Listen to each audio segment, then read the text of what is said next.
Hello. Welcome this afternoon, wherever you are joining us from.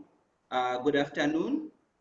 My name is Joseph Matramuse, and welcome to this session on climate change, environment, and disaster risk reduction. We are going to be starting just now, and thank you for joining us. I'll be your facilitator for today. And we'll have a panel discussion where we have 3 panelists who are going to take us through different topics. You can kindly introduce yourself in the chat box. Just drop your name and the organization where you're coming from. Tell us where you're coming from so that we recognize and know who is joining us on this meeting. But it's a wonderful afternoon, wherever you're joining us from, or evening. Where I am is afternoon is just after 1 p.m. But I believe in Southern Africa it's around 3 p.m. and would like to thank you for joining us once again. As I've said, my name is Joseph and I'll be a facilitator for this meeting. I'll quickly go into introduce our panelists. I will start with Professor Namo Godwell. He is full professor of Executive Chair and Executive Chair in Business and Climate Change at the University of South Africa. He is National Research Foundation and C-rated researcher undertaking research on the field of climate change and governance, sustainable tourism, climate change and governance, green economy, and sustainable development. He also conceptualized and successfully completed 9 book projects, leading to 2 mega research projects on cyclones, tornadoes, and floods in the SDGs in Southern Africa, as well as SDGs for society. Ladies and gentlemen, help me welcome Professor Namo to this panel discussion. Our second panelist is none other than Ms. Keratilo Mohotsi. She's Pan-African, African philanthropy PhD student at University of Wits in South Africa. She's also program manager at the Center of African Philanthropy and Social Investment, CAPS. Keratilo leads Pan-Africanism programs with the African Heritage Program at Mines. Through the program she runs at Wits Business School in Johannesburg. Keratilo, welcome on board. Our last but not least, our last panelist, the third panelist, is founder and executive director of the Center for Environment and Justice, CEJ, and she has 10 years of experience in community development, environment, monitoring and strategic environmental assessments. She's also a Mandela Washington Fellow, trained in civic engagement, and a recipient of the Joe Kwela Handa Initiative Award as a young environmental leader. She's also co-chair of the Southern Africa Youth Forum, and she's none other than Maggie Mwape from Zambia. So I would like to welcome all our panelists and all our guests who are joining us on this program, which is the 2nd edition of the Southern Africa Youth Forum, the first edition having been held in Tanzania last year, but this year, because of the circumstances obtaining, we were unable to meet physically, but this is a good platform, and I would like to immediately get into our discussions, and I would like to start with Professor Namo. Professor Namo is going to present or is going to address us on issues related to climate change in the context of Sustainable Development Goals and the Sendai Framework on Disaster Risk Reduction. Professor Namo, welcome. You can take over. You have 15 minutes to take us through before we go to our next panelist. For those ones who will be having questions, you can make use of the chat box. And type in your question. If you think you end up forgetting, you can type in your questions in the chat box, then we'll take them after the presentation. Over to you, Professor. Good afternoon. I hope I'm audible. Yes, I see Yes, people we on. can hear you clearly. Thank you very much. I don't think there's any more need for me to introduce myself, apart from saying that I am married to one wife and I've got 3 children. That's good accountability. Yes. Plus, I'm working from home as well. I will then try to share the presentation, and I'm going to be talking mainly to the youth. So I have tried to peg that presentation to speak to that generation of young and upcoming leaders in the SADC environment. Let me then try to quickly share my screen with you now, and I'll talk through the presentation with you as we go now.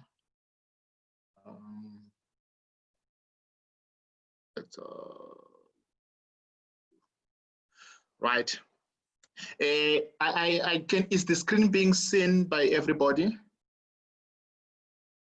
Are you seeing the screen now? Okay, that's Yes. fine. Perfect. So I'm going to be talking about addressing climate change in the context of Sustainable Development Goals, SDGs, and the Sendai framework on disaster risk reduction.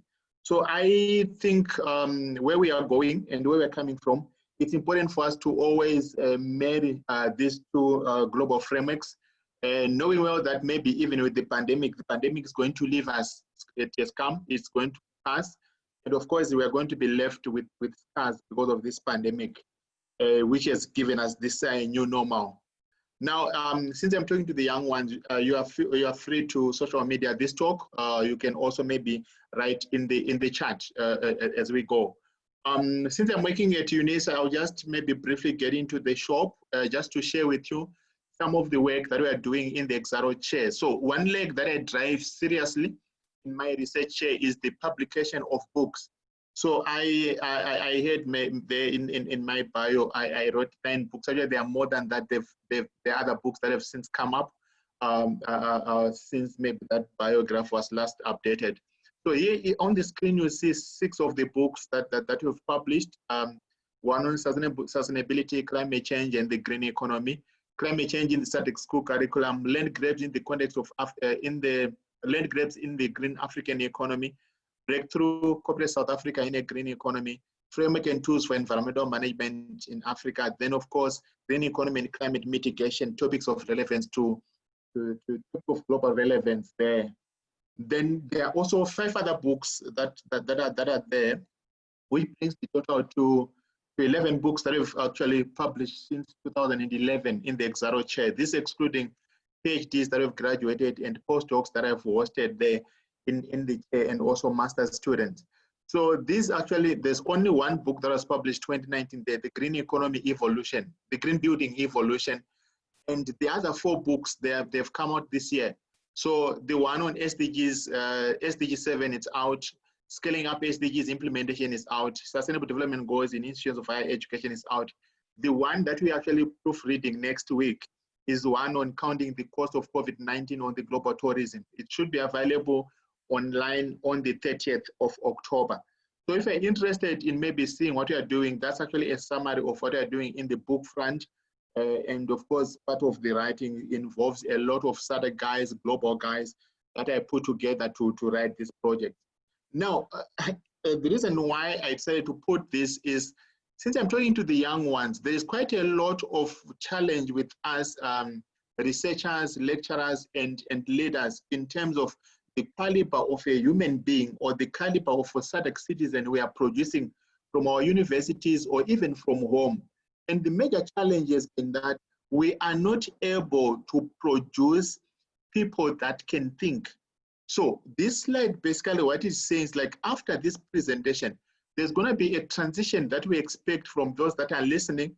And part of that transition is that we want to give you the tools of addressing climate change in the context of SDGs, climate change in the context of 4IR, for the Industrial Revolution, climate change in the context of Sendai framework, and of course, we are also taking the Paris Agreement. So I'm saying there, what happens after this talk is going to be your responsibility to apply that. So I'm saying there, like in that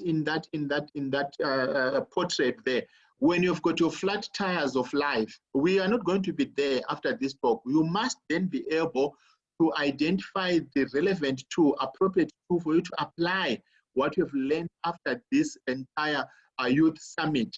So I'm saying all the bits and pieces that we've learned yesterday and today and tomorrow, they should be brought together to actually address us in life. Now, there are issues that I think maybe as young people we need to know. I've just summarized some of the pillars of success I usually share with the young ones when I'm doing longer presentations. I've just highlighted there are details of these pillars that are in terms of data.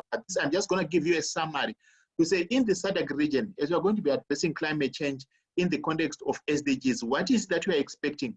We're expecting young people to have a vision and be on a mission. And we are saying, if you don't have a vision as a young person, a vision to address climate change, a vision to address COVID, a vision to address urban degradation, then somebody must lead you. So you discover people that don't have a vision of their own. You are now going to be led by another person and network into that person's agenda. So this is actually what I'm saying, as young people in SADC, we don't want to network into a climate change agenda of somebody else. We want to bring that climate change home and address it within the context of the region. Number two, stand up and be counted. We are saying that in the SADC region, in the world, we have got a lot of people that are in the crowd. And if they're in the crowd, we can't basically identify you. So when I'm saying stand up and be counted, we are saying we are now in their need of individuals, of young people that are hybrid, young people that can perform in more than one area of competence. It's not only climate change, it's not only disaster risk reduction, it's not only legal issues, it's not only environmental issues. We have got also social issues, we have got spiritual issues. And we're saying that our young people in SADC must be in a position to harness all these things and address them holistically to see the bigger picture. Be innovative and act. So for you to be innovative, you then also need to say that we are not saying the sky is the limit like we have been told. And we are not saying think out of the box as you have been told. Because we say, why should we think out of the box? Because there is no box to start with. So we are saying that we need to be innovative, and innovation is not rocket science. If I talk about innovation in climate change, it's not rocket science. It's even applying part of the knowledge that we've garnered as we're growing up, or part of the knowledge that has been documented that is there. Climate activity management, we are saying there, we have got a day that has got 24 hours, you have got 8 hours of work, 8 hours of rest, and you can ask yourself, where is the other 8 hours going? Plan to leave a legacy and think intergenerational. There are other young people who say, I can't plant a tree, because if I plant it, who is going to harvest the fruits of that tree? I will be dead by that time. And they're saying that is not thinking intergenerational. We need to go beyond when we're talking about climate change in the region. Think ATM, agriculture, tourism, and mining. We're saying these are actually the sectors that can make SADC grow. And of course, you know, the tourism is in doldrums now. It's in hibernation, but it's not going to be there forever.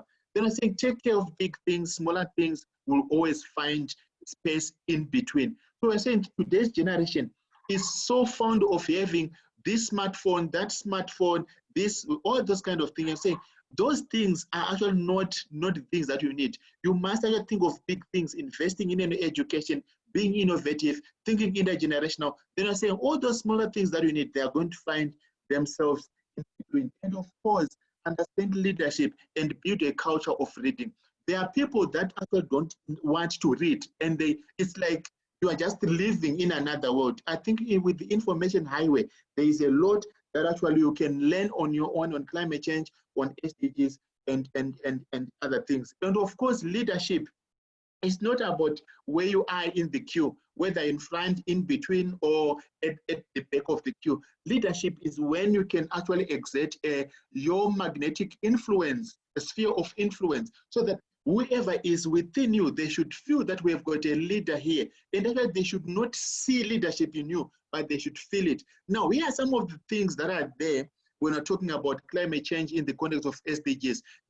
You need to see the bigger picture, and that bigger picture is shown by the games in town. You can this maybe the youth language, the games in town. What is it that is cutting in town? We are talking about the CADIP, we are talking about Rio Plus 20, Africa Agenda 2063, talking about Industry 4.0, we are talking about Sendai Framework, Addis Ababa Agenda, 2030 Agenda, Paris Agreement, Nairobi Pact, New Urban Agenda, Habitat 3. And of course, we need a SADC youth to understand our national development agendas. How is your national development agenda set up, and how is it linking to DRR, and how is it linking also to the SDGs? Now, I want to leave you with these 5 key pointers. So under normal circumstances, I'm saying after the 5 key pointers, I would have said all that I need to say in the presentation. So whatever is going to come is actually bonus to you. Now, the harsh realities of climate change have both direct and indirect impacts on the SDGs. And SDGs are not a replacement of the Millennium Development Goals. Rather, they are they present an expanded 15-year development agenda from 2016 to 2030. And of course, now it's now a 10-year agenda. Remember, we're now in 2020, so 5 years have already gone by. And of course, I understand some of the countries, some of the individuals are still being left behind. The battle cry to 2030 is let no one be left behind. And I say as the SADC continent, as Africa, we don't want to be left behind in terms of addressing climate change. There are, of course, dynamics there in terms of who is polluting, why are they polluting. But by the end of the day, we are the recipient of the harsh realities of that climate change as a SADC region. For IR, of course, I've spoken about that. And lastly, we are saying to address this complex global agenda or this SADC agenda on SDGs and climate change, we need basically to have these youth that can be able to address multiple issues at once. Now, just a summary on the SDGs in case you have not passed through there. So we've got our 17 SDGs, and of course, from these 17 SDGs, they've also they've brought along the Millennium Development Goals. So nothing has been left from the Millennium Development Goals. This is why I was talking about an expanded agenda of the SDGs. Now, when I talk about climate change in the SADC, there are fundamental issues that we need to understand. So we've got basically 2 fundamental issues. So any person talking about climate change should pass through these fundamental pillars. One of them is adaptation, learning to live with the changing climate. That's actually the definition of what we mean by adaptation. The second one, which is like it, is mitigation, which we are talking about. How do we reduce the harmful greenhouse gas emissions, which result in global warming and then climate change? By the way, there's this misconception that greenhouse gases cause climate change. No. Greenhouse gases result in global warming, and global warming results in climate change. And when that happens, the world, the earth then throws the tantrums in the form of extreme hail, extreme weather, extreme floods, extreme droughts, all these things that come with it as a result of climate change, which then become the impact of climate change. We also speak of the cross-cutting issues around capacity development, awareness, high-level buy-in and championing by our politicians, negotiations, national communications, nationally determined contributions, that's NDCs, voluntary national reviews, and also we are promoting a lot of voluntary local reviews. We're saying municipalities must then come on board as we address SDGs, climate change, and do that. By the way, it is only the climate action goal, SDG 13, that has got a footnote. So by footnote, I'm saying when you go to the UN document and read the 2030 agenda, transforming our world, it's all, there's a footnote there that says this SDGs, SDG 13, is supposed to be addressed by United Nations Framework Convention on Climate Change. That is SDG 13. And of course, we talk about research, development, innovation, and technology. And the IPR there is international intellectual property rights, which is quite a controversial issue. Now, there are issues that have come here around extreme weather events that are also linked to climate change. And one of them is Cyclone Idai. And we know there was also Cyclone Kenneth yesterday, last year, in March and April. Within a month, we were hit in Southern Africa by 2 cyclones, which has made it quite difficult for us, countries like Zimbabwe, Mozambique, Malawi, to also address the issues about COVID-19. So COVID-19 has been a layer on top of layers of challenges that we've had in the SADC region. And if you ask me, how much water did Idai brought from our field work, we actually determined that Cyclone Idai brought on average 1,900 millimeters of rainfall within 2.5 days. So this is actually the amount of rainfall that we actually picked on the ground. And even some of the governments did not pick that amount of rainfall because of maybe the setup of the weather stations. But when we went to the field and we actually could confirm from the measurements that we got on the ground that on average in the 2.5 days, we received over 1,900 millimeters of rainfall. That explains the damage that happened there in Ngangu and Kopa if we're in Chimanimani. Now, this entire framework brings along one of the fundamentals or principle or concept that I want to leave the young ones with. Now, this fundamental or concept is not only for disaster risk reduction, it's a fundamental of life that is called building back better. Now, building back better, what it simply implies, if you're going to put it in a modern day language, is we are saying if there's a disaster in your life, forget about a natural disaster or a climate disaster or a hazard, just a disaster in your life. We are saying after the disaster, you must be able to bounce back, which is resilience. And after bouncing back, you must be able to have a better environment after that. So the concept of building back better needs actually to resonate with us as SADC youth to say, yes, we've got a challenge, but after this challenge, what is it that we need to do? So we need to, for example, to repair and replace assets that have been lost. Now it could be climate change. Now we've added COVID-19. What else do we need to do? We need the recovery process to be shorter and more efficient. For our governments, young people who are going to be engaging in government, they're going to be our future leaders. We want you to be efficient in terms of your engagements. There is no need for you to call a meeting, get into Sheraton Hotel, or get into this hotel in South Africa, or get into a hotel in Malawi, or this hotel in Zambia to plan about planning. When a disaster is hit, we need efficiency from the topmost, the president, the ministers, whoever is government official, and ask the youth to mobilize and get to where help is needed. In terms of disaster like COVID-19, disaster like the cyclones, there is no time for us to be caucusing. There is time for us to get into the field and be of value there into the field. And number three, there, you talk about the entire recovery process, which does not really need to leave anybody behind. So I'm saying that as we are talking about climate change in the context of SDGs, we want to bring this lens of leaving no one behind. Not like what is happening now with COVID-19. We have already been left behind as SADC. Why are we being left behind? We've seen developed countries moving ahead, mortgaging the vaccines that have not been there. By the way, the vaccines actually are already out of stock and without even one single vaccine having been manufactured. So that kind of issue has thrown us out of the rule book, where we are saying as a United Nations, as SADC, we need to work together. This is why our UN Secretary General is talking about the COVID-19, the climate change. They have put an X-ray in the manner in which we do things. And that X-ray is now showing us the real fractures in terms of our unity globally. It could be in terms of our unity SADC-wise, in terms of how do we need to address these challenges we are facing. So as we build back better, let's remember that we need definitely to bring the youth on board and to bring every hand on deck so that we can be able to bring all these solutions together. We need to be quick in terms of adaptation. Are we moving?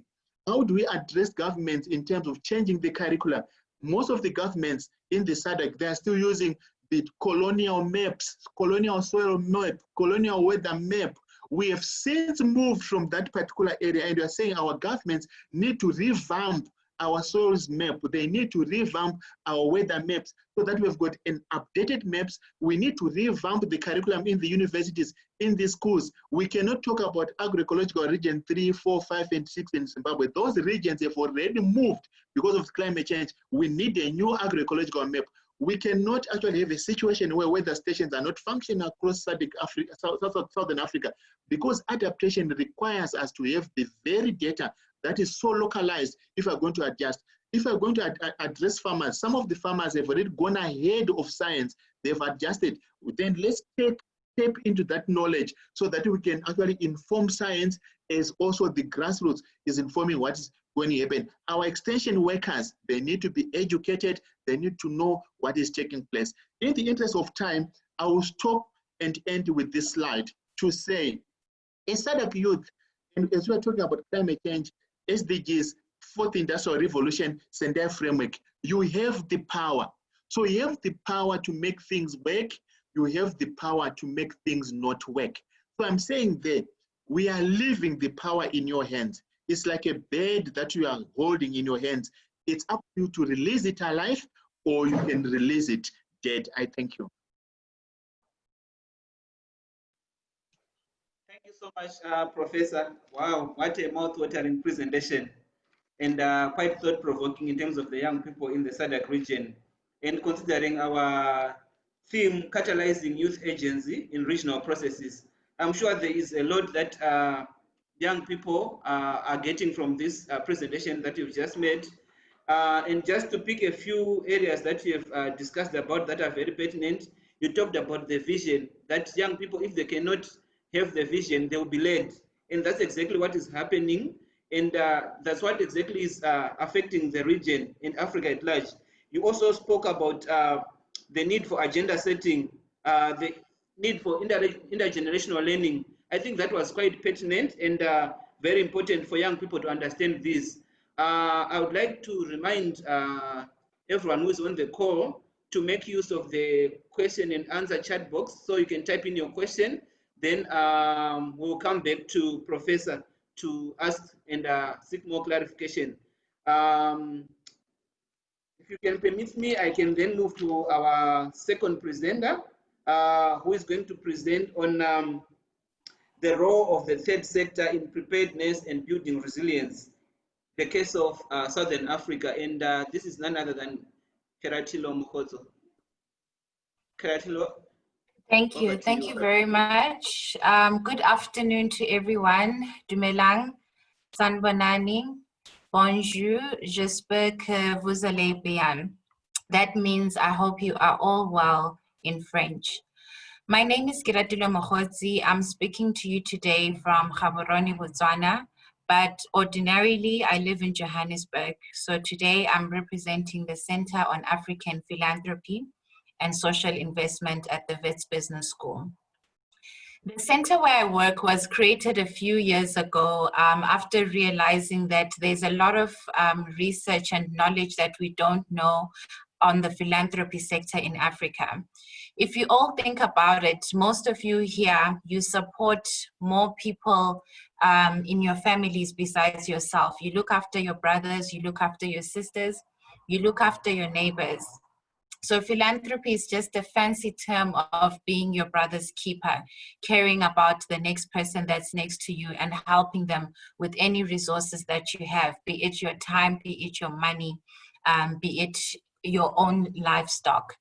So the center was established to try and understand and create African knowledge on our giving practices and our own methods to attend to issues that we deal with in Africa.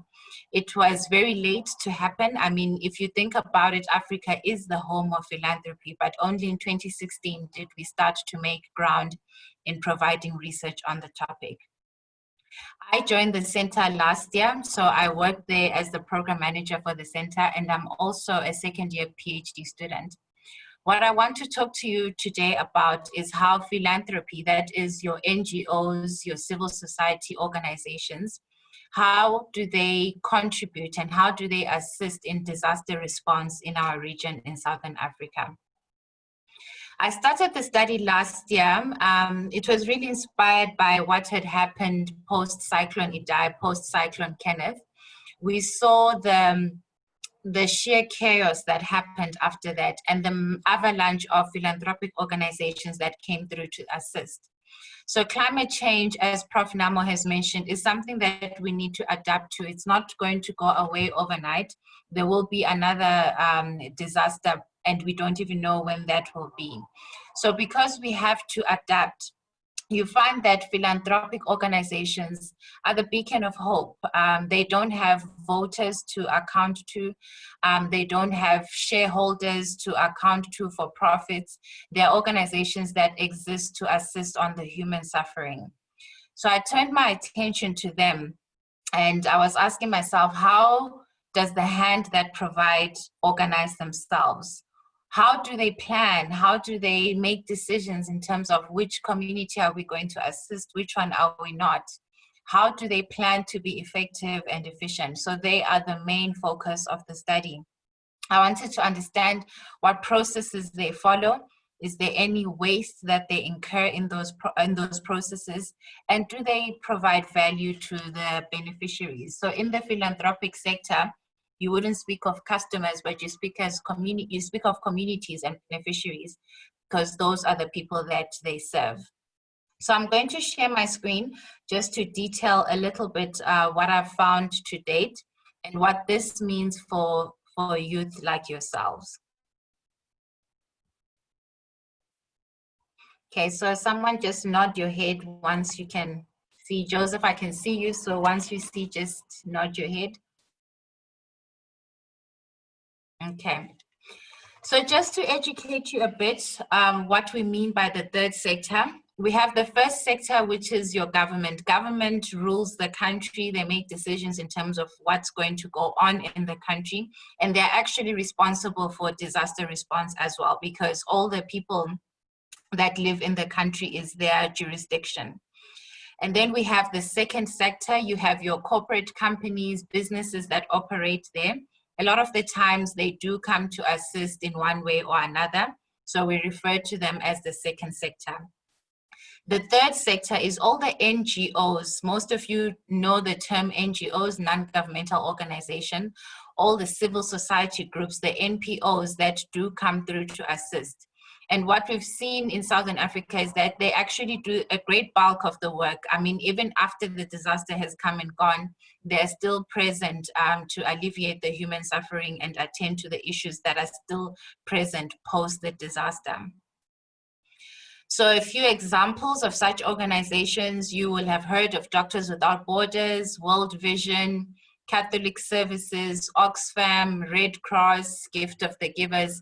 Most of these are what you call international NGOs, so they have operations in more than one country. So they do have presence in most of Southern Africa, and we also have Action Aid, Amnesty, Action Aid, who is also a partner to the SADC Youth Forum. So these are the type of organizations that I'm talking about, the ones that typically respond post a disaster. And right now, as we deal with COVID, they're actually, most of them are out on the ground with response currently.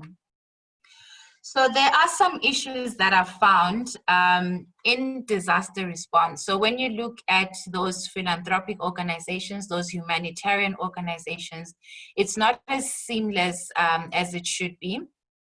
And we also look at Asian countries as an example. Most of you will know that Asia is actually hard hit by disasters. They're very experienced, your Japans, your Bangladesh, your Indonesias of this world. They have a lot of disasters, much more than Africa. So they go through this more frequently than we do. So we look at them as an example of how to deal with this. So what I've found is that there's a lot of political bureaucracies and politicizing of aid. So once a disaster has struck, people do want to assist. I think as human nature, as Africans, you cannot sit and watch people suffering. So people do want to assist, donations come through, those humanitarian organizations go out to the ground to go and provide aid. But the challenge that we're having here is that there's a lot of red tape. It becomes very difficult for these organizations to reach the communities that they need to reach. And there's what I call politicizing of aid, where political parties get involved and only their favorite people receive the aid, and those who are not do not receive the aid. So we have that challenge here in Southern Africa. There's also an issue of budgetary constraints for local involvement. If you look, if we just take Cyclone Idai, Cyclone Kenneth, if you look at the organizations on the ground, most of the time it's the international NGOs, or it's another regional body who do not necessarily have presence in that community that's been affected.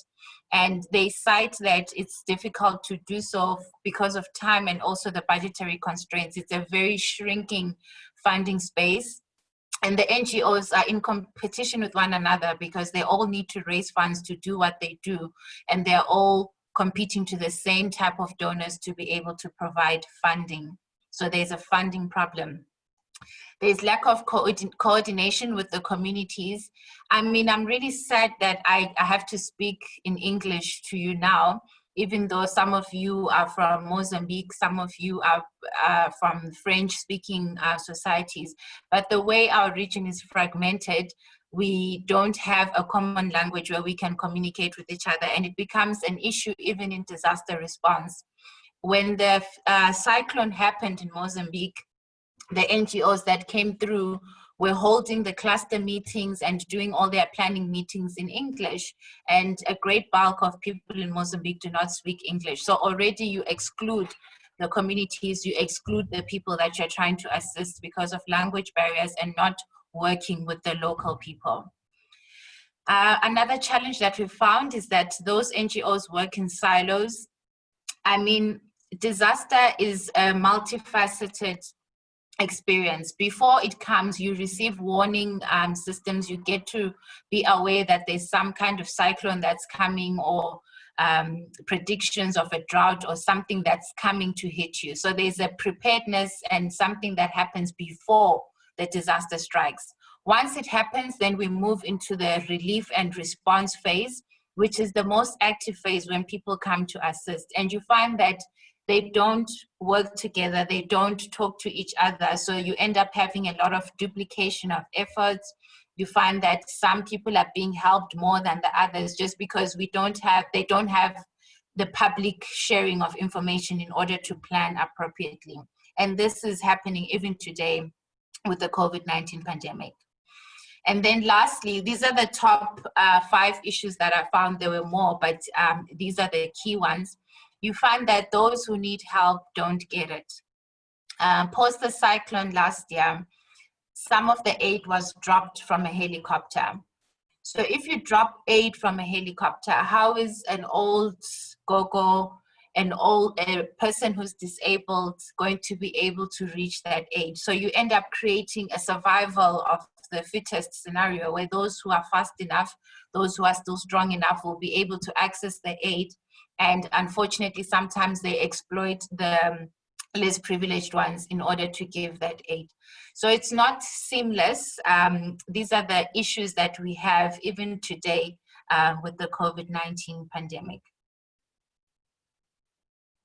Okay, now what do we do about it? So first of all, I've said there's a lot of rivalry and competition in the NGO sector. There's also lack of public sharing of information, which can help them to plan better.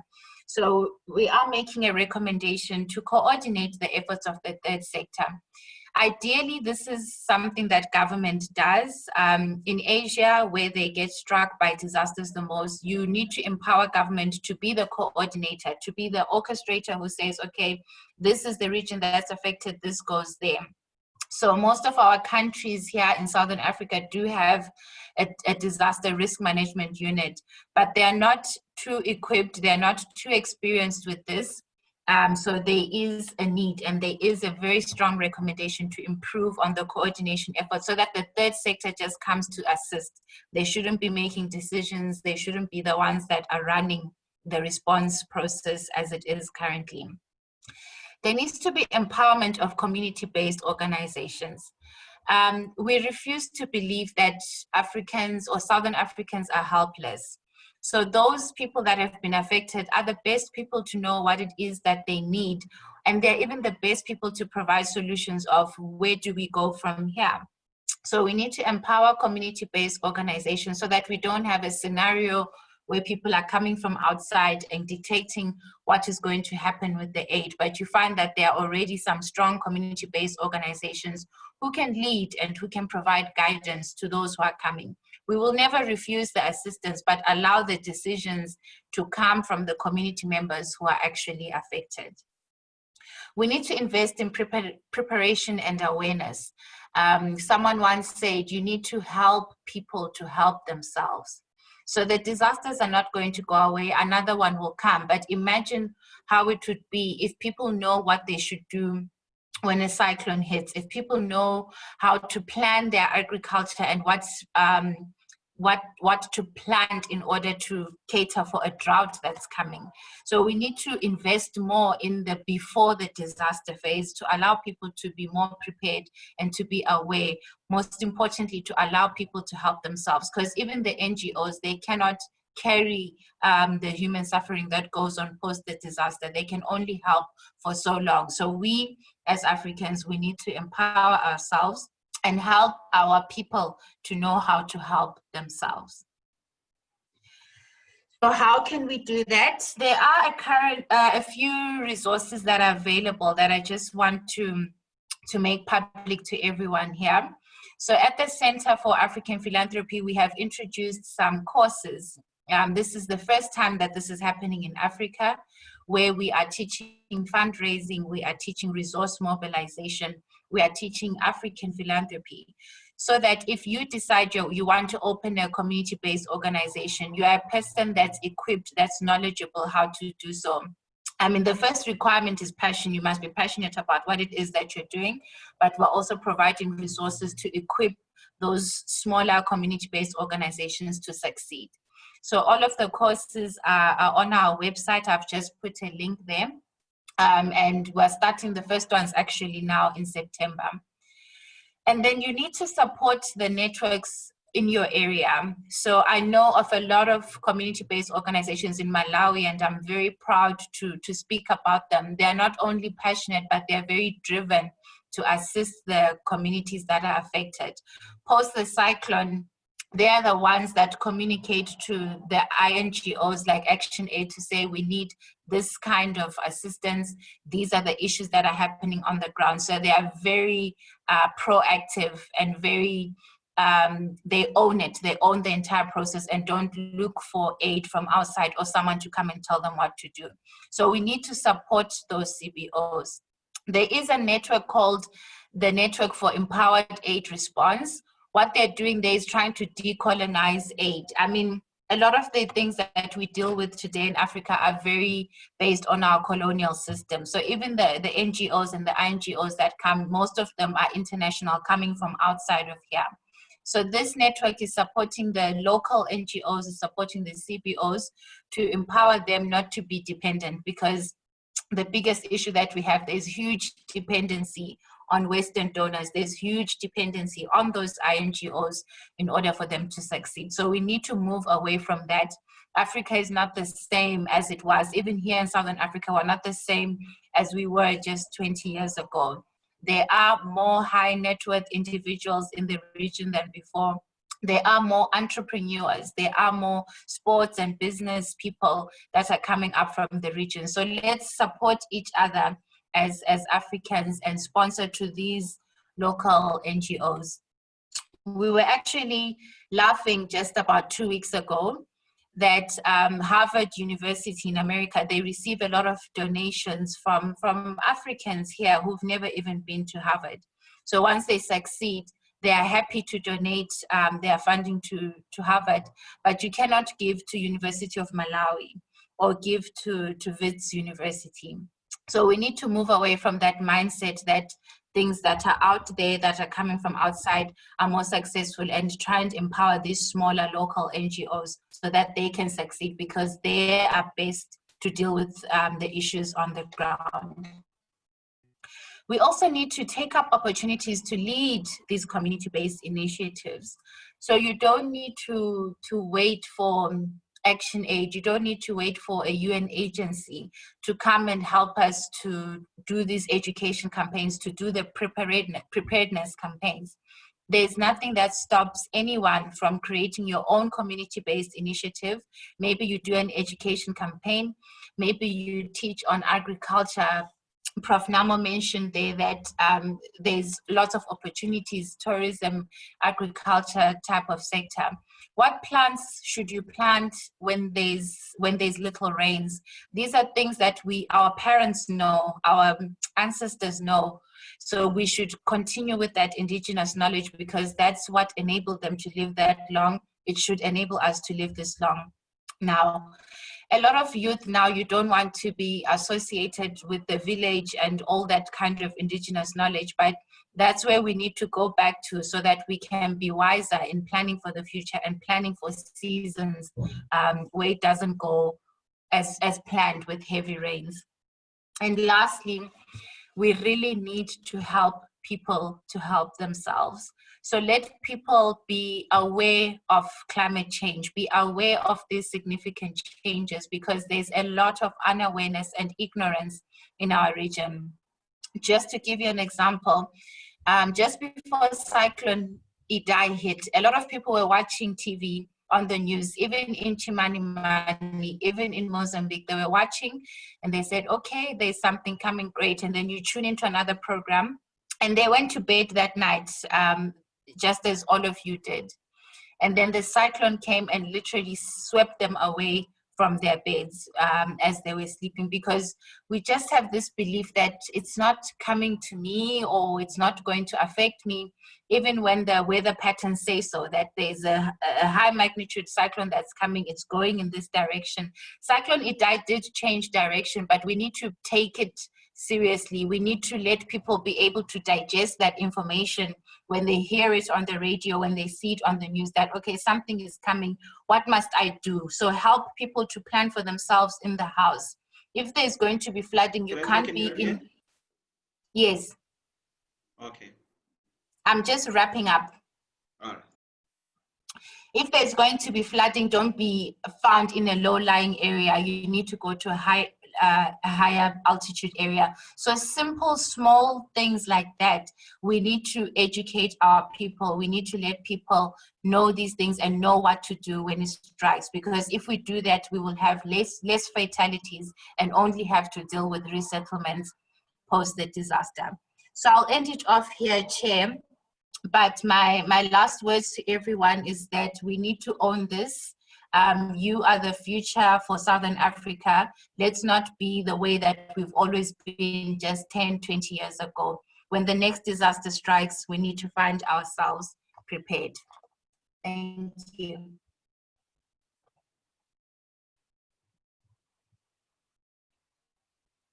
Thank you, I'm done.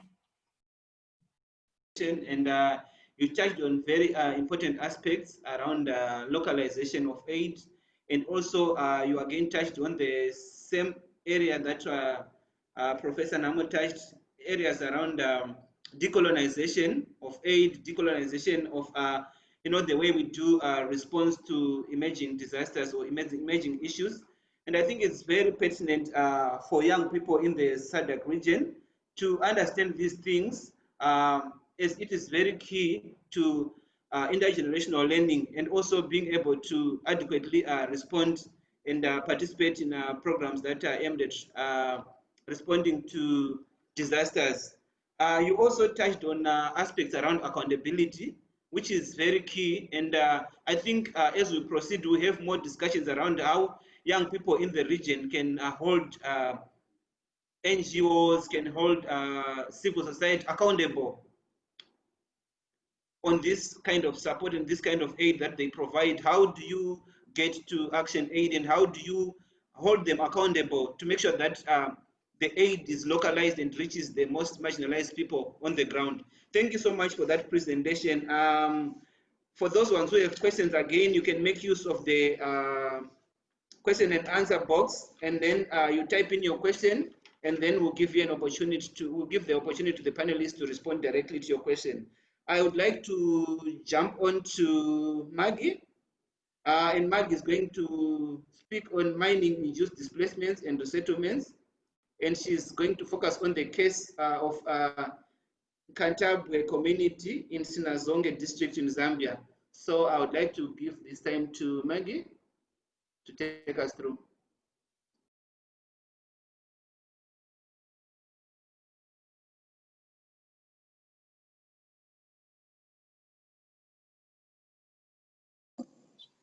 Okay, can you hear me now? Yes, I can hear you clearly. Okay, great. Thank you so much. My name is Maggie Mapalo Mwape. I'm from Zambia. I work with an institution called Center for Environment Justice as Executive Director. And at regional level, I am the co-chairperson for Southern Africa Youth Forum. My presentation today is focusing on a case study. It is a grassroots presentation on mining unjust displacements and the resettlements. To start with mining displacements and resettlements, sorry, I'm not going to show the presentation. I had it printed earlier because I thought maybe there'll be no power. So I can share it later on. Yes, yeah. So my presentation is focusing on mining induced displacements and resettlements in Zambia, and I will focus on a community called Nakandabwe community, which is in Sinazongwe, the southern province of Zambia, which is a host community for a coal mining company.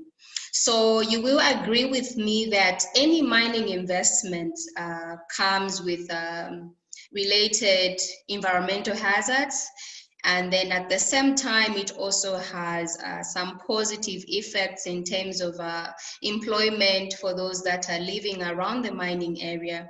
And then to some extent also it comes with all different hazards in terms of pollution, in terms of displacements, in terms of resettlements.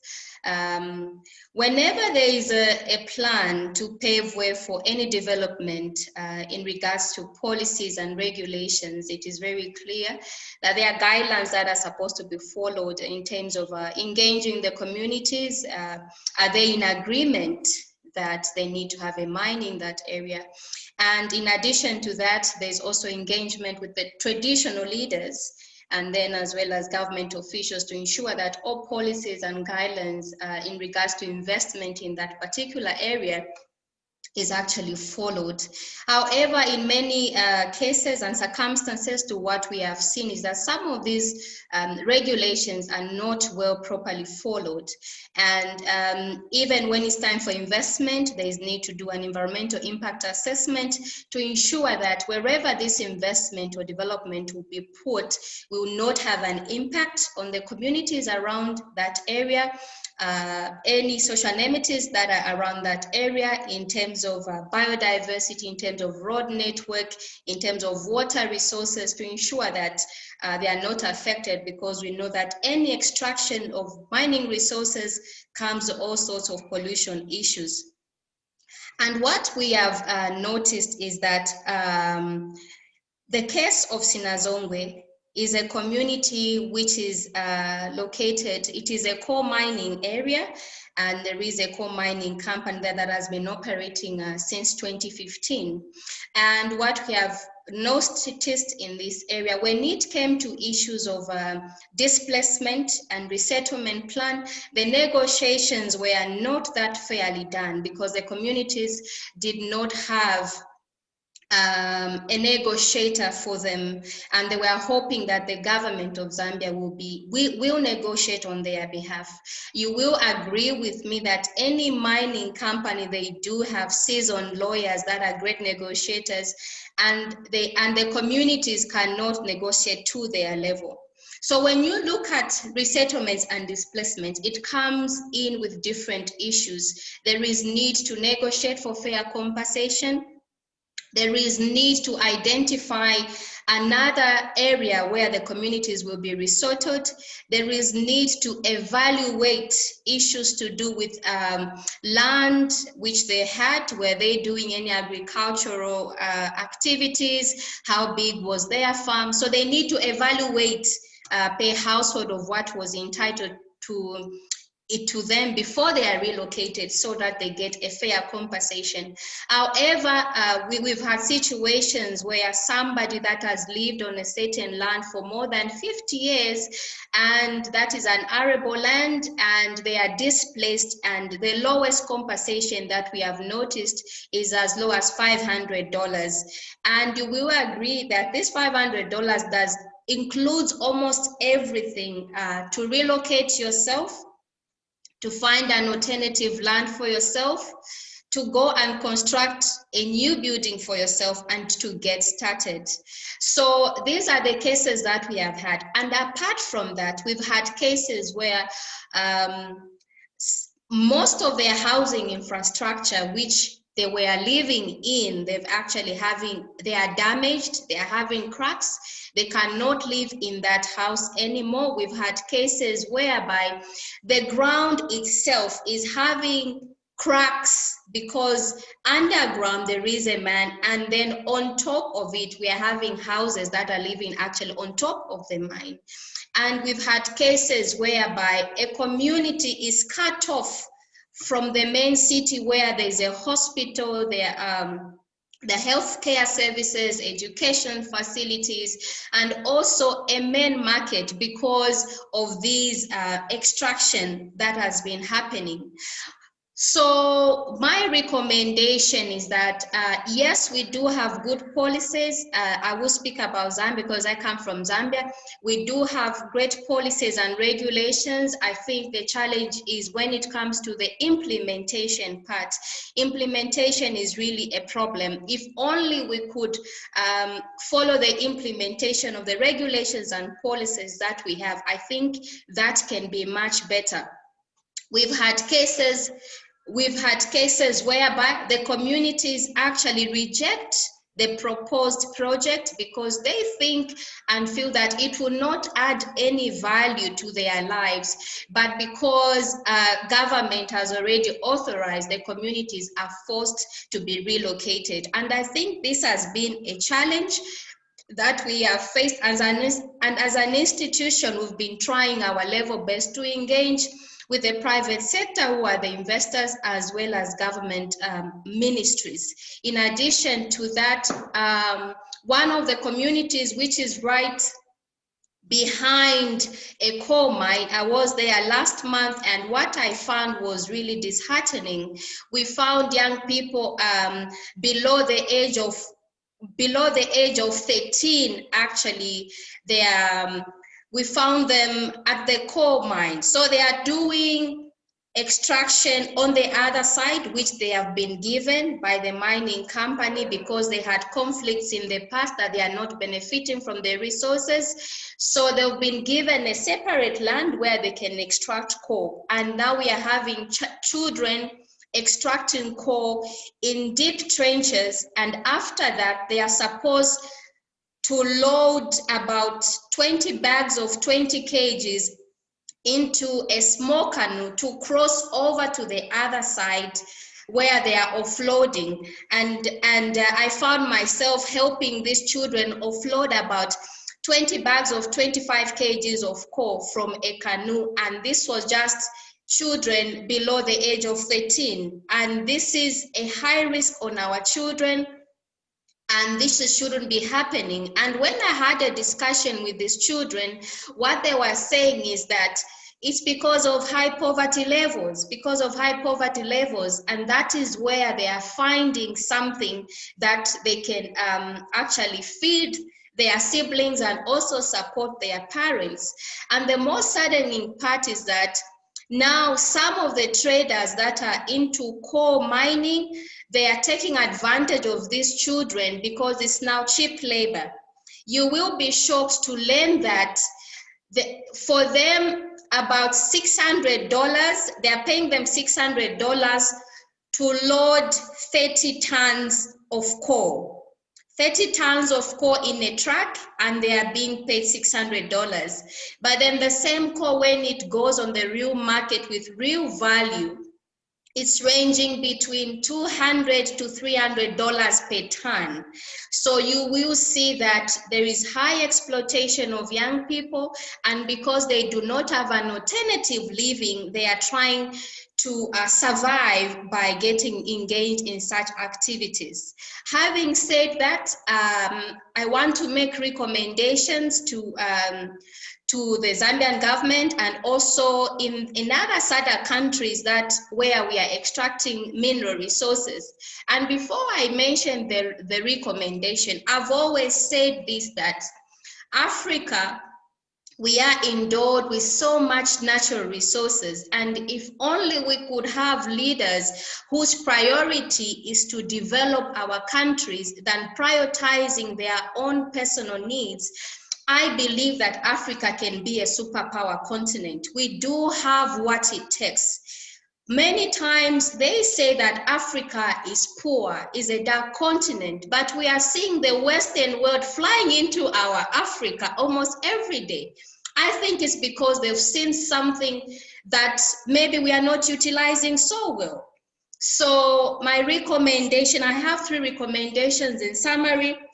My first recommendation is that there is need to come up with agreement frameworks into good faith negotiations and building relationships. The reason why I've made that recommendation is that most of the communities are not happy being mining communities. You will agree with me that it will be hateful to live next to $1 billion investment and you're sleeping hungry, and that is your country. And we have regulations that you cannot do extraction, you need to have the licenses. And for me, that is why I've made that recommendations. We need to build good relations between the community or the host communities, host mineral resource communities, and the investors.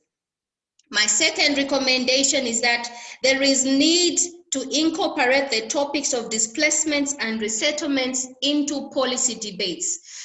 What I have noticed is that some of these issues of displacements and resettlements, they are not taking it into policy debates, also to carry it that there is need for political will to address these matters. We are seeing communities being displaced without getting, they can get a compensation that is not even enough for them to get started.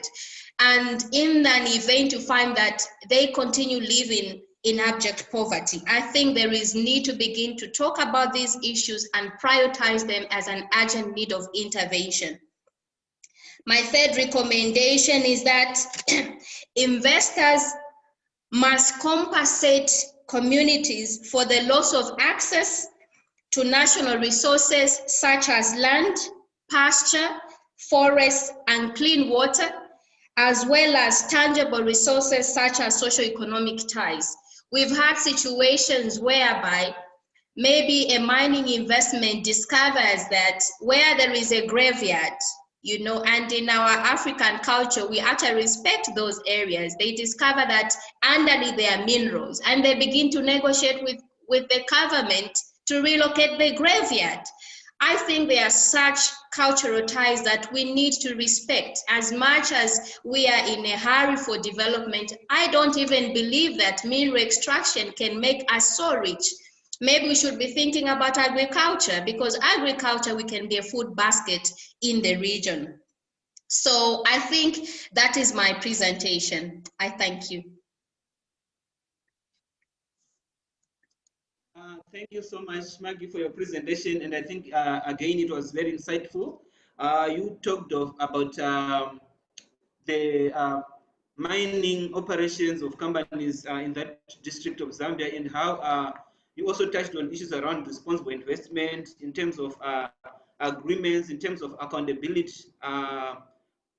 in the communities, and also in terms of government complicity in some of these dealings, in some of these mining agreements. And I think it's a story that cuts across the whole SADC region. I think if you were to ask in the room about people's experiences, you'd get so much in terms of what has been happening around companies exploiting resources in the region and failing to account on some of those things. Again, you also touched on issues that are very important around child labor. You spoke of 13-year-olds and under working in those coal mines that are dangerous, where we know all issues around gases that are emitted from there are quite dangerous to health. And those are issues, I think, that are very critical. And as I've said, they cut across the whole SADC region. And I think it's very important that we as young people begin to interrogate, begin to take our space and challenge the governments and challenge some of these agreements that are entered into in the guise of development. So it's very important for this. So thank you so much, Maggie, for your presentation. I would like to go back to Professor Namo. I think there is a question that was posed and you indicated that you wanted to respond to it. The question is around SDGs. I would like to invite Professor Namo to respond to this question before I can come in. Thank you. Yes, the SDG is not a goal. SDG is actually, it's a collection of developmental goals, and this, I hope I'm being heard, and these developmental goals are basically aspirations. So we're saying by 2030, what is it that we are aspiring to do? So the global governments broke down the agenda, the development agenda to 2030 into 17 specific areas, which we call SDGs. And of course, these 17 SDGs are intertwined, they're interlinked. And currently, I think they've got about 169 targets. So you discover when you look at the SDGs, it's development agenda to save humanity, to save the earth, and also to make the world prosper. So really, that is basically the objective or the subject matter of the SDGs. Now, what is happening is the manner in which the SDGs are implemented is at various levels of the economy. So I talk about the local government, you can even consider your household level, the national government, and at the global level, basically we are reporting our progress. So a lot of the SDGs, what they imply, if they are being implemented in the right manner, they should actually go to the local level where we are saying at a municipal level or at a local level, how do we measure the reduction of poverty? Because ultimately, those matrices are the ones that build the national matrix. So when you're talking about gender parity in parliament, you are saying your country must move towards having gender parity. It can't continue being a talk show to say you want to have gender parity. Be like Rwanda. I'm using examples that I know. Be like Rwanda, be like South Africa, because I'm mentioning these countries because I know they have moved, actually Rwanda have moved beyond gender parity. They even have more ministers, female ministers than males. But it's not only about putting a woman or putting a man. I think we want to have quality. When we're talking about even in company management, when we're talking about gender parity and corporate governance, we want quality. It's not just putting a warm body in a position. Now, some of these that have come with SDGs in terms of COVID-19 now, you discover that a lot of rural children have been left behind, and they are going to be left behind. Why? A lot of children in urban areas, they are learning online. They have not even lost days of learning. And yet we've got children that have been left behind. You know, say now, the COVID-19 has given us that X-ray to say, as a government, we need to ask ourselves, what have you done to bring parity in terms of education between the rural and the urban divide? Then you also move country, developed north versus the developing south. So in general, you can say developing countries are being left behind, especially in terms of education, COVID-19, in terms of medicines, whatever. Yet the north, their children have not been losing school days like we are doing. They've quickly gone back to online. So really, this, as young people, we are saying you need to take that entire SDG agenda. You may not be able to implement all the 17 SDGs, but you might want to say which ones are the multiplier effect. For example, for me, if I address climate change, we are going to also address about biodiversity, green economy, blue economy, SDG 14, SDG 15. We can also address issues around water, while we address climate change. If I address education, we're also going to address a lot of other developmental issues that actually education can bring.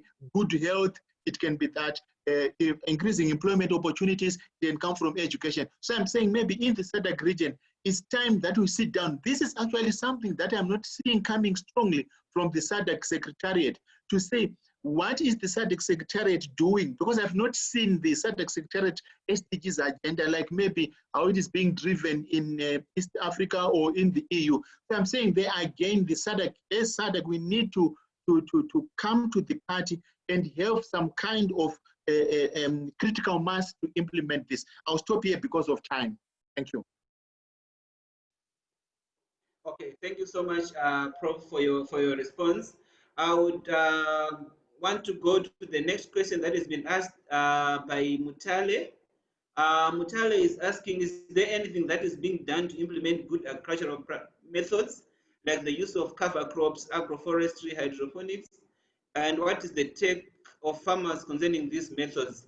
I guess this question again is coming back to you, Professor Namo.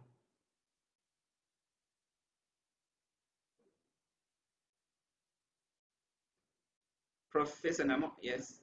Yes. No, you see what? I think there's something that I've responded there to on the platform. But what we are simply saying here is we need to find new ways of doing in agriculture, because right now one of the adaptation measures, now there's resilience, there's adaptation, of which adaptation is part of resilience. So you can actually envelope adaptation in the resilience argument. So we are saying that one of the challenges in SADC is drought scenario, whereby we are saying we are occasionally hit by droughts, which are caused by climate change. There is no debate about that. But then what do we do as countries in terms of preparing for future droughts? Because there's no harm, there's no need for us to prepare for past droughts. So the future droughts that are coming, what do we do? There's a lot of water that comes. It might not be coming regularly like it used to do in the past, but at least there's some water that we receive. So I'm saying them, the governments now need to be looking carefully in terms of harnessing that water before it runs to the oceans, and also changing agricultural practices, including even shifting from one type of agriculture. By this one, I say you might actually need to abandon crop agriculture altogether and move to animal husbandry if that's what your environment is now permitting. Or you may need to move from one crop, which is cultivar, to another cultivar. Then, of course, there's also ongoing research and development that can come in the mix. So one area is, for example, to construct dams. But we will reach a point where the option of constructing dams will not work. So then it means we have to now bring in terms of water efficient plants, so that they take less plants. I saw there was a comment around hydroponics. So there are also new ways of doing agriculture that we need to bring to the region, including teaching our children to eat a lot of food, a variety of foodstuffs. I grew up in Zimbabwe, and you know what we eat there is pap. It's maize, nothing else from where I come from in Weta. It's maize, pap.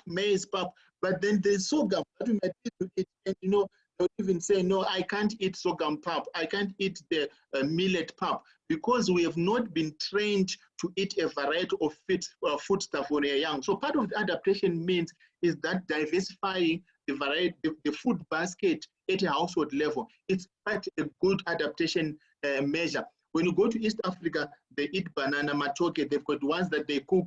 We don't eat raw bananas or cooked bananas in Southern Africa. But time might come where you might need to indulge in such kind of a diet. Now, in terms of the knowledge there at the grassroots level, I'm saying there are farmers that already have knowledge we need. The only difference, they are not finding each other with extension workers, which is scientific knowledge. So I'm saying that kind of knowledge, which we used to have when you're growing up, or which is there in the communities, need to be harnessed for the betterment of improving our agriculture. And of course, the issue about mechanization, there also is around organic agriculture. Yes, we can talk of organic agriculture, but we have not raised organic agriculture to the levels of mechanization that we require. So the challenge mainly in terms of organic agriculture as an adaptation measure is that can we feed SADC through organic agriculture? I support organic agriculture, but that still needs to be revamped a lot in terms of where we are going. And when you're talking about agriculture, what are we talking about? We are talking about livestock, we are talking about fisheries. We can even also include forests that are actually fast disappearing, and we talk about animal husbandry. So all these four areas of agriculture, as per FAO definition, needs then to be addressed holistically through the youth. And of course, we can't talk agriculture and we talk about cell phone farming. In Zimbabwe, there's a terminology we call cell phone farmers. A farmer who is in the house and the field is somewhere else. In agriculture, you need to be resident on the farm. So if you're going to be dreaming about being farmers, then it means the way of life also need to change. The young ones need to know that if you want to be a farmer, you can't be a farmer and be in Blandaya. You can't be a farmer and be in Lolonga or be in Lusaka or yes, thanks.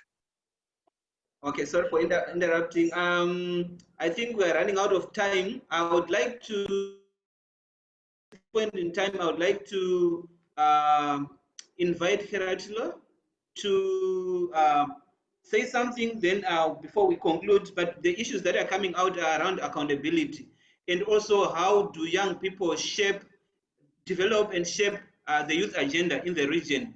Do we have a common agenda as young people in the SADC region? And if we do, how do we work towards making sure that we make the region more accountable in terms of our governments, in terms of our the corporations that are working within the region? So I'd like to hand over to Keratule to take us through.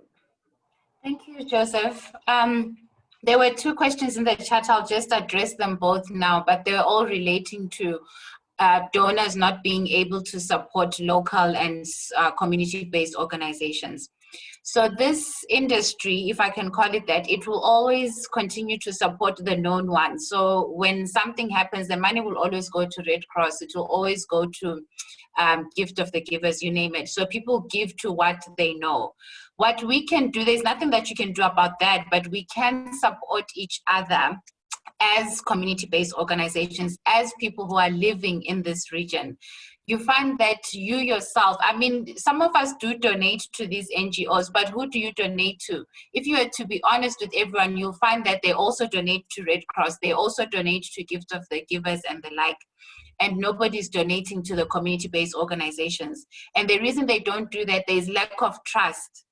We do not behave and carry ourselves properly to be trusted with money, to be trusted that you'll actually make sure that this goes out to the people where it's intended to. So we need to first of all take ourselves seriously as Africans. When you are entrusted with 5 rands, never mind 10 or a million rands, that you make sure that you report accordingly, that it goes to the need where it was desired to go. So until we can change our behaviors and until we can profile ourselves and have a proper organization with necessary documentation and reporting and ability to communicate what we're doing, the aid will continuously go to the same organizations.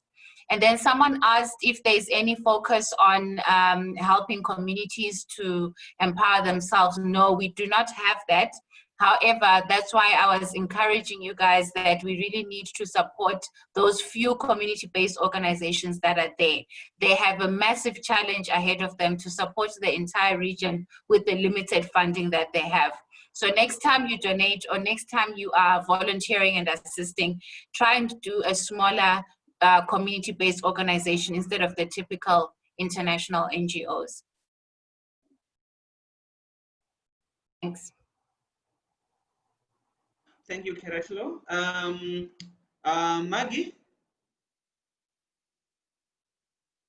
I think there was a question that was asked around the constitutions. What do you think about constitutions, mining concessions that supersede constitutions? Just in 2 minutes. Okay, thank you. I do not agree with that, because mining sector is just one sector. There are a number of sectors that a country should have. And in my opinion, mining extraction of resources is depleting, you know, and for me should never supersede. And my suggestion and recommendation is that such clauses should never appear in constitutions, because they actually disadvantage other sectors. We have sectors like agriculture. It is a sector that we need to utilize more and ensure that we feed Africa, we feed the world. And you know, Africa is well placed. We have enough rainfall, we have enough sunlight, we have fertile soil. So I think mining should never supersede any other sector in any country. I thank you. Okay, thank you so much, Maggie. I think there are so many questions we can go on and on and on, but unfortunately our time is coming to an end. So In 15 seconds, Professor, can you give us your parting shots? And then I'll come to Keratilo and then to Mag, and then we close.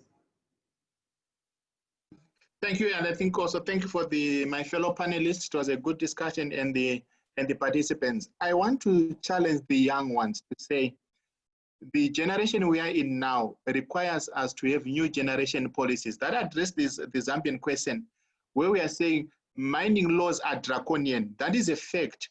These mining laws were done during the colonial regime. You discover maybe what have changed from the laws that we are having across SADC is maybe the Mining and Minerals Act of Rhodesia, Southern Rhodesia, Nyasaland, to Zambia, Zimbabwe, and Malawi. So this is where the challenge is. We are saying that we need to have an audit of every act that we have on land in our countries and modernize them. We have got laws, for example, on national parks that talk of a hunter, a white man who brings a gun to Zimbabwe or South Africa or Malawi, big gun, kills an elephant, you call him a hunter. A poor Malawian or Zimbabwean who gets into a national park with a small dog and arrow, bow and arrow, what do we call that person? Is a poacher.